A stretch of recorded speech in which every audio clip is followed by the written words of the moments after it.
Well, we know the roles that Savannah and much of the Lowcountry played in the Civil War, but did you know about the connection to the Revolutionary War? Well, students at one Seabrook school now do, and they were able to see some of it next door to their own school. News 3's Andrew Davis is joining us now with the details from the Lowcountry newsroom.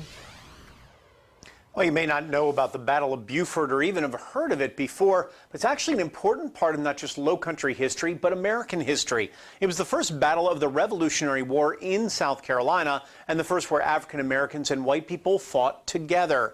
The Archaeological Club from Whale Branch Middle School went just a few miles from their own school to a Seabrook field where they fought that Battle of Beaufort during the Revolutionary War. It's also the site of what was called a freedman's house, where after slavery was abolished, newly freed slaves learned how to read, plant crops for themselves, and be independent. Now, the kids have been studying the site, and today, with the help of local archaeologists, got to find artifacts and even them help unearth these pieces of history themselves. 88% of Whale Branch students are African American, and teachers say in this area they could very well be finding a piece of their own past. You think that social studies, it's about the past. You don't need to find stuff about the past. But if you actually, there's a lot of stuff about the past that a lot of people don't know about. And if you really go into it, it's really interesting. They can be a part of the history. This history is their history.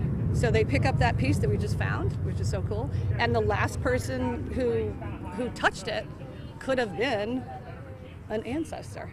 Or even if they weren't, it's like the last person who touched it was a person fighting the Civil War. When I first joined Archaeology Club, I thought we were just going to find a whole bunch of diamonds and gold and stuff, but this is way better.